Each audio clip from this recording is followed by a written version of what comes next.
আর মাত্র 10 মিনিট ছিল, তারপরে স্কুলটা ছুটি হয়ে যেত। তারপরে সবাই সবার মায়ের কোলে ফিরে যেত। কিন্তু কে জানে তার ভিতরেই এত বড় একটা দুর্ঘটনা ঘটে যাবে। ইনিই হচ্ছেন বিমানের সেই পাইলট। তিনি আর দুনিয়াতে নাই। তিনি কিন্তু চাইলেই প্যারাশুট দিয়ে নিজের প্রাণ বাঁচাতে পারতেন, কিন্তু সামনে স্কুল থাকায় তিনি বিমানটাকে একটা নিরাপদ জায়গায় নিয়ে যেতে চাইছিলেন। কিন্তু দুর্ভাগ্যবশত তিনি সেটা পারেন নাই। স্কুলের মধ্যেই বিমানটা যাইয়া পড়ে।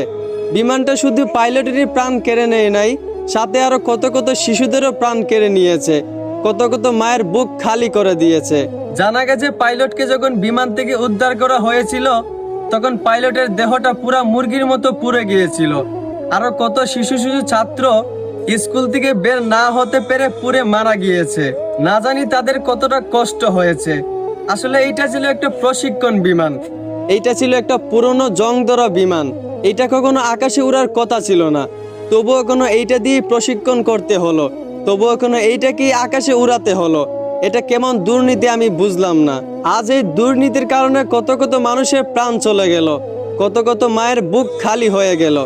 যাই হোক, আমরা সবাই দোয়া করি এই দুর্ঘটনায় যারা নিহত হয়েছে তাদেরকে যেন আল্লাহ জান্নাত দান করেন, আর যারা আহত হয়েছে তাদেরকে যেন আল্লাহ সুস্থতা দান করেন।